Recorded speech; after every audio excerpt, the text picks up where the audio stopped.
It all starts with self-leadership. I believe self-leadership is the most important leadership. Until a person can learn to lead himself or herself effectively, they will never be able to lead others. Welcome to Rise and Stride, where we empower you to take your next step in an ever-changing business landscape. Here's your host, Denise LeDuc-Fremin, President and CEO of the California Society of CPAs. Hello and welcome to another episode of Rise and Stride. With me today is George Griffin, President and CEO of George Griffin International, which specializes in providing leadership training and coaching for individuals and organizations. With a self-described purpose to help organizations develop unstoppable peak-performing leaders, George is #1 best-selling author who works with small and large companies, colleges and universities, school districts, government agencies, and trade and professional associations that are looking to raise the bar on their leadership and organizational culture.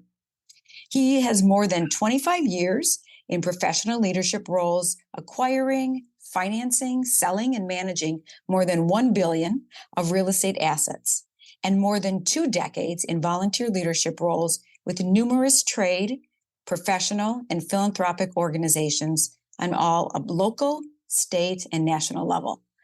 So, George, how do you have time for anything else than everything that you're doing? You're very busy. Well, thank you, Denise. I was actually wondering who you were talking about. It made me tired just listening to all that. No, I'm just very blessed and just fortunate to even have the opportunity. So thank you. Well, thank you for being here with us. And I would say over the years that I've known you, it has been, I have to recognize that you have inspired me just working with you when you were a volunteer with IREM. And then just honestly, you've been instrumental in helping me advance my leadership and my mindset. So thank you for that. No, thank you. I appreciate it. It's been a pleasure to work with you in the past. It's been a real journey for sure. So maybe we were talking about inspiring, and maybe you can tell us, we all love stories and we can identify with those. You have a great inspiring story about overcoming. So maybe you can share that with our listeners today. Well, thank you. It'd be my pleasure. You know, it's interesting. Facing challenges and overcoming them forces you to come face to face with, who you are as a person. I think it's a great teacher. And these lessons of overcoming often reveal kind of limitations and patterns and skills that you really didn't see before. But don't get me wrong. I mean, it's never easy to confront the truth that you aren't perfect, invincible, or immune to failure.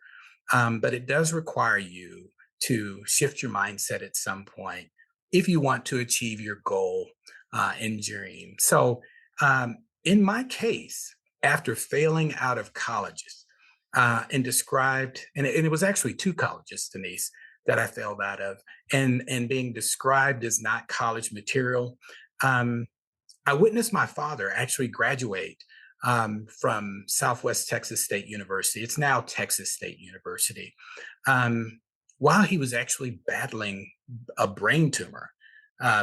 My dad's mindset at the time, and he was a retired Army drill sergeant, a military police officer. I always saw him as this tough guy, but his mindset was unstoppable. Nothing and no one was going to stop him from achieving his dream of graduating from college. So, because in his mind, he would be the first one. So seeing my dad refuse to let what would seem to be an insurmountable health challenge stop him from receiving his degree, I was inspired to overcome my educational failures like never before. But this required me to shift my mindset.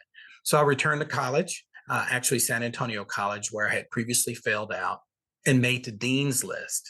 I eventually transferred to Sam Houston State University and earned a degree in radio, television, and film, where I was the recipient of Who's Who among American college students and outstanding college students of America.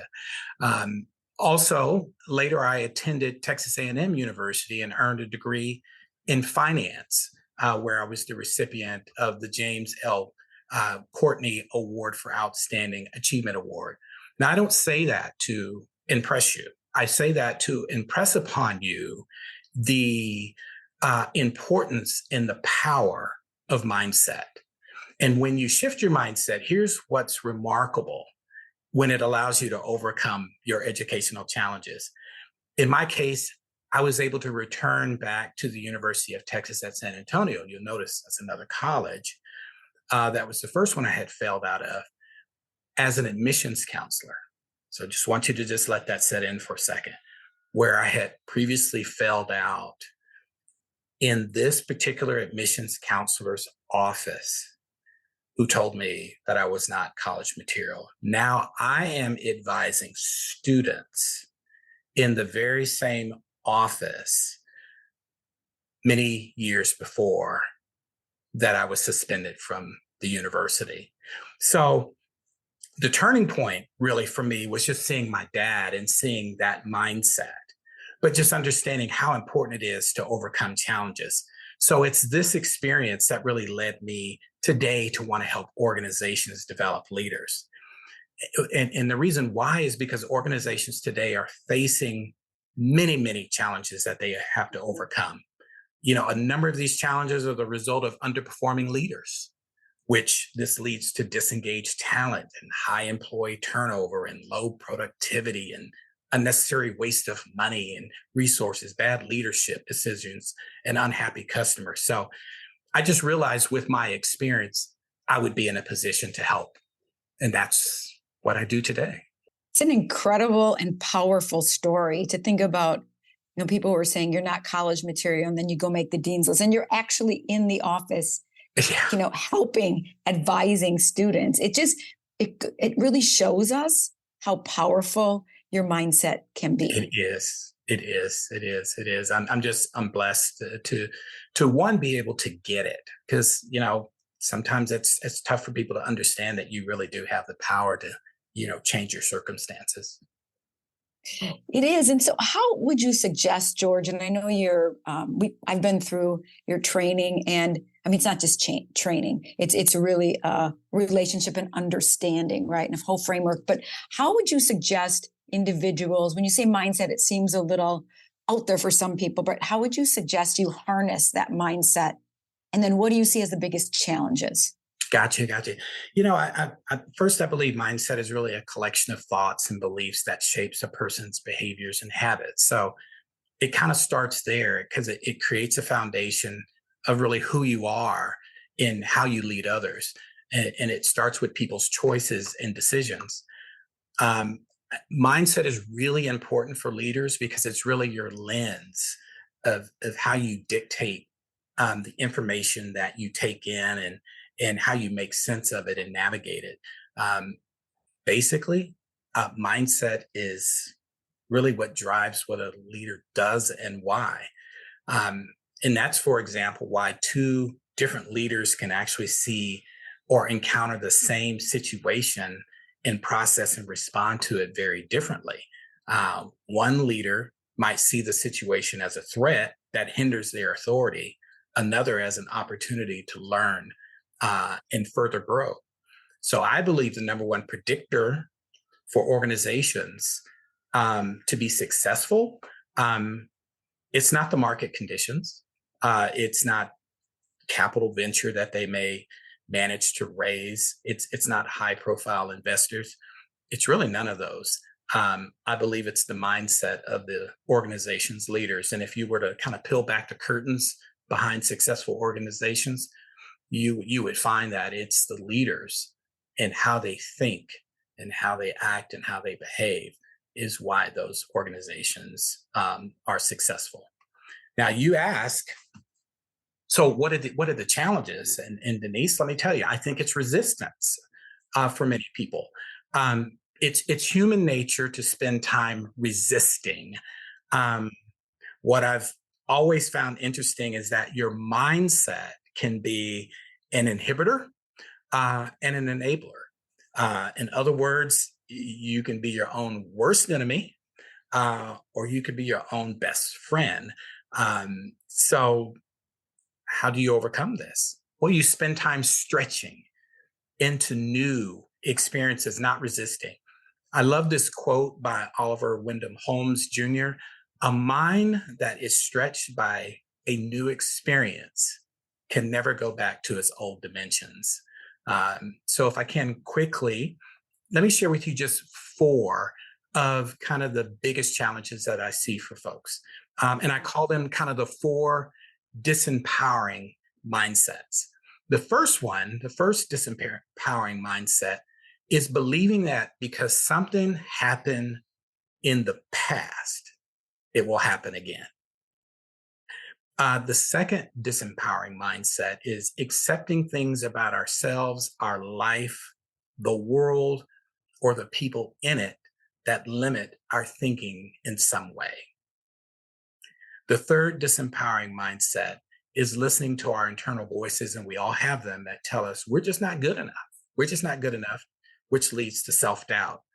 And then the fourth disempowering mindset is creating an opinion or judgment about an event or situation or experience and believing it to be true.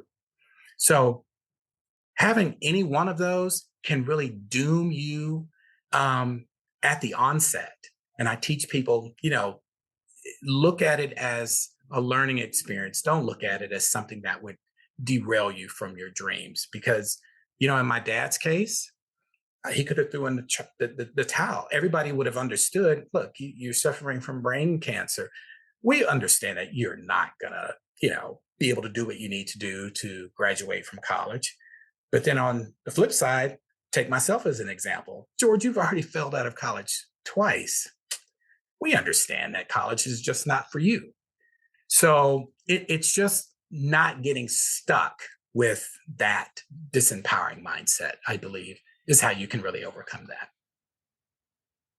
There's so much to unpack there. So I hope everyone really listens and maybe repeats it again and listens twice. But I think the stuck piece is important because it's so easy to just get stuck and to settle, to your Yes. point. Say, that's what I'm hearing. And Yeah. then your voice becomes that too. And then That's right. you're forever stuck, right? So That's right. it's hard because you have to move from that feeling of you're comfortable in the world you're in to being very uncomfortable and taking the next step. You're exactly right. Just stretching out. Yeah, just stretching out. So how do are there epiphanies you've had or that you've heard others had? Or is there a way when, you kind of say when people, let me get this right, people see what they expect to see. Yeah. And it's kind of like if you expect someone to be X, they're going to be that. So how do you get out of that like hamster wheel or that same feeling? Yeah, that's such a great question. And I'll reframe it maybe just a little bit to what you said. It's not necessarily how other people see us. It's more important, kind of like how we see, what we expect to see of ourselves. And, I mentioned earlier about witnessing my dad graduate from college with a brain tumor. What I didn't tell you is kind of his ingenious way of inspiring me to do the same. So after the graduation ceremony, we walk outside, we're celebrating. What my dad did is he ended up taking off his cap and gown, and he gave me his cap and gown, and then he handed me his degree. So of course the degree was in a spool. So I pulled it out and unraveled it. And what did I see? I saw my name. Now, I think I've told you, Denise, that I'm my dad's namesake. So in that moment, even though his name was on there, I saw my name. Again, people see what they expect to see. So when I saw that, that's the time that it led me back to San Antonio College, where I earned honors my first semester back, having been suspended. So again, you can frame any situation up one or two ways. It's doom or gloom, or this is a learning experience and I can learn from it and elevate myself to higher levels. So that's kind of what I meant by that. there are circumstances in our lives that we can't control. I mean, we're born into dysfunctional families. We lose a family member, unfortunately, at a young age. We become a victim of an unforeseen accident. Or in my dad's case, you have cancer. But given all that, people can still see what they expect to see. And that's how I came up with that. That's just so powerful too. Just thinking of you seeing the diploma with your name on it, right? Wow, transformational. Yeah, because then Yeah, you see it, you can believe it, right? It's there, that's like you right. said, you can Yeah. believe it. That's incredible. That's a really. I mean, you gave us a lot of nuggets, George. So Oh, just curious because like you said, there's so many organizations that need to grapple with all there is in the marketplace, just all the shifts that have happened, and it's honestly a really difficult but rewarding, I would say, very rewarding time to be a leader. yes. Because both happen, right? Like you said. So how does your, and I'd hate to say training because it's a mindset. It's Sure. different. How does Sure. that how did you develop that, and what do you look at to help leaders really get to that peak performance? Wow, great question. You know, for me, it all starts with self leadership. I believe self leadership is the most important leadership. And I didn't understand that early on. The very essence of true and effective leadership begins first on the inside. Until a person can learn to lead himself or herself effectively, they will never be able to lead others effectively. Self leadership really is your ability to guide yourself to peak performance levels that you have never experienced before. It enables you to reach your peak potential as a leader while building a strong foundation from which to make better leadership decisions, take bolder leadership actions, adopt best leadership behaviors, and form good leadership habits. So it was really, for me, about 25 years of research. I made a discovery, I think, that profoundly changed my life, my view on mindset and self leadership. And as it turns out, there is a mindset alignment that is shared by leaders who I believe are unstoppable, who perform at their peak and are unstoppable. And I kind of took this alignment, I structured it into a formula. I believe likely to be the world's simplest and most empowering formula. I call it the ultimate self leadership formula to achieve peak performance. And the formula variables consist of P plus E plus A plus K equals peak performance. P is for purpose. Why you want to do what you do or what you want to do. Emotion. How do you feel about what you want to do? We all know we make decisions based on emotion. A is for attitude. What do you think about what you want to do? That's how sometimes you kind of enable, or sometimes, kind of not proceed with what it is that you want to do based on your attitude. And then the last one is knowledge. What do you know or what do you need to know about what you want to do? And what I found is people, I don't know about you. I know a lot of lawyers and doctors and engineers, people that have specialties, degrees that are not actually in their field. And it was because they were told or they thought that they needed to actually get a certain degree, not realizing that it really did not fit their purpose. It really didn't make them feel um, complete or whole, or that they could impact the world. And it, when they think about it, it doesn't satisfy what it is that they want to do. So I say you start with the purpose, emotion, attitude, then you get to the knowledge. Don't go to the knowledge first and then back it out. So my system, I believe, it's very simple. I think it's transformational. It really combines my mindset-based leadership philosophy into a step-by-step system. And I call it the Unstoppable Peak Performance Leadership System. And it's based on my book, Being Unstoppable You. So I think those that take it will experience kind of a journey of self-discovery, self-exploration, and self-transformation that allows them to let go of old mindsets and embrace new ways of thinking as leaders. I like the unstoppable for sure, the purpose, the why, and just the self reflection and awareness. Because it makes me think about when you used to hear, if you point one finger out, you're pointing three at yourself. Yes. Look at yourself first, because Yes. typically you need to change that in order to help lead others forward. Yes, So, I would agree. I would agree. So you definitely look at it more holistically. Other training looks at more the tactics or some of the incentives to boost or change that behavior. And this is definitely more holistic and integrated. That is correct. And the reasoning because of that, Denise, is that I think organizations typically have historically focused on assessing and developing skills and strategies and tactics of their leaders. However, only 20% of leadership success is based on skill set. The remaining 80% of leadership success is based on mindset.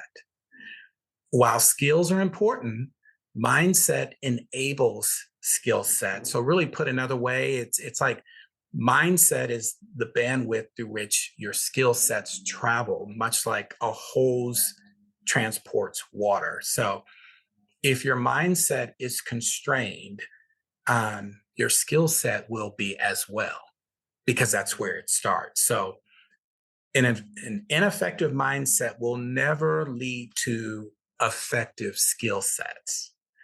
So that's kind of that's been my experience, my take, kind of my research. That's why I usually say, companies may kind of focus on tactics and incentives, but not that they're not important, but the true mechanism for success is starting with your mindset. So interesting that 80% is your mindset and 20% is your skills. Mm-hmm. Because so many organizations think just opposite of that, right? Ratchet up your skills. You'll be able to do anything you want to do. That's an interesting statistic. Yeah, well, I'm naturally a contrarian. No, but you have to be a contrarian. Right? Contrarians definitely see things differently and yes. probably make the biggest impact. Yes. So you have a goal. I can't remember, George. It's like training or encouraging, inspiring. Is it 1 million people? Oh yes. My goal is to provide leadership development for at least 1 million leaders across the world. That's my goal. It's a very lofty one, but didn't we talk about stretching earlier in this podcast? Yep. Stretching is important. Everyone remember that stretching is. If you build that mindset, it just allows you to do so many other things, right? Just having that.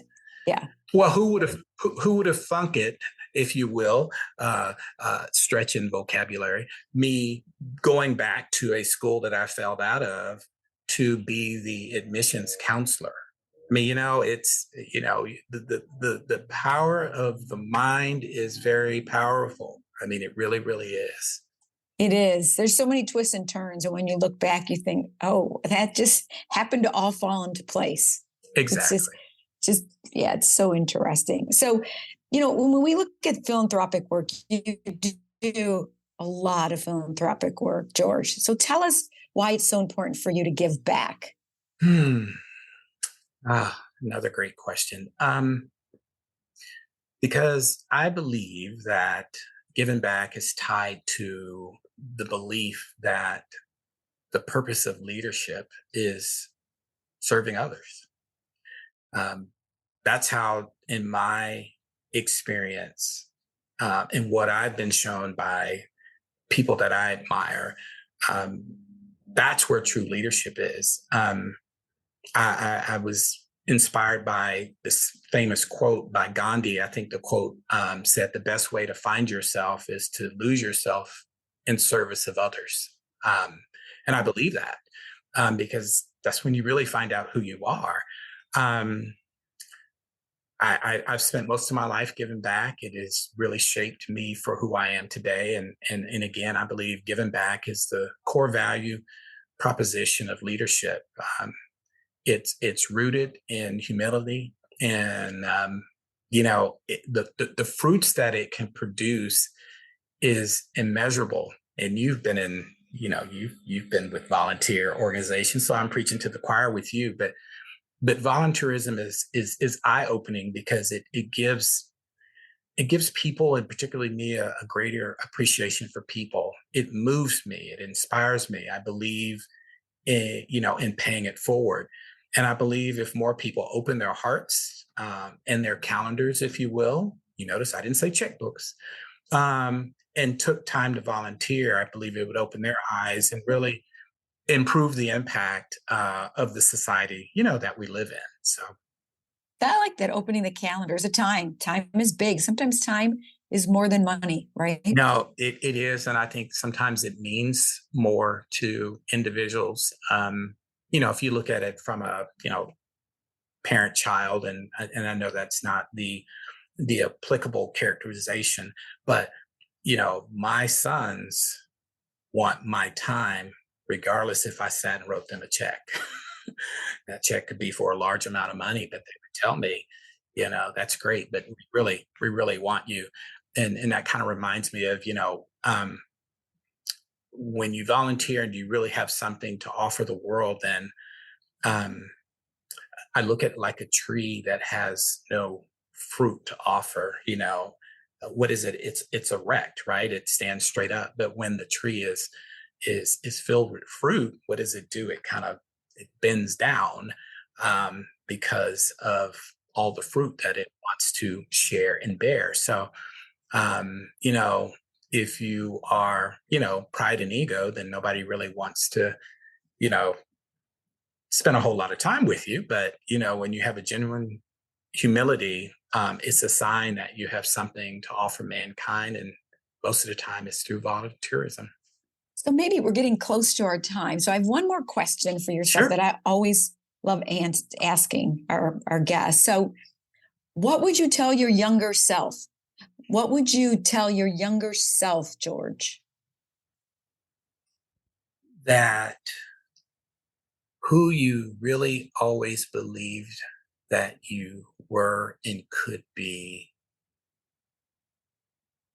was true.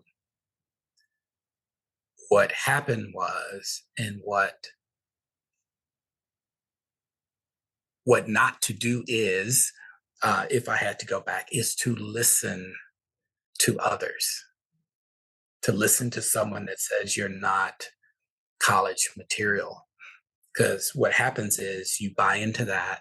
And part of my story was I was hearing that before. That's why I uh, did not have the success in school that I would have liked to have had, because I believe that. I believe that wasn't smart enough.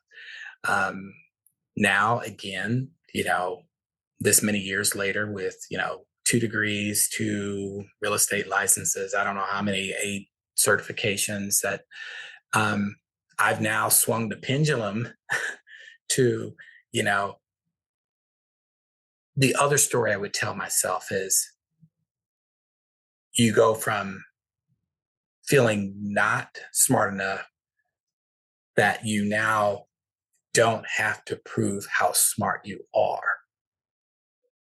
It's finding the balance. So I would just say, just believe in yourself, invest in yourself, love yourself, and regardless of whether anybody else does. Great advice. Great way to end our podcast. And we could go on and talk, because there's just so many rich stories. And you gave us a lot to think about. You really Well, did. well, But I appreciate the opportunity. It's been fun. It's always fun with you, Denise. it's always fun. We always have a good time. And I would just say thank you, too, for inspiring me and so many others along the way. I Well, mean, thank your you. energy, your enthusiasm, your passion, and your love for what you do shines every time anyone meets you. So thank Well, you. thank you. Kind words. I appreciate that. And thanks for making the world a better place every day. Well, I try. I try. Appreciate it. Thank you, ma'am. Rise and Stride is produced by the California Society of Certified Public Accountants. Be sure to subscribe so you don't miss future episodes. And if you enjoy the show, leave us a rating and review. To learn more, visit calcpa.org.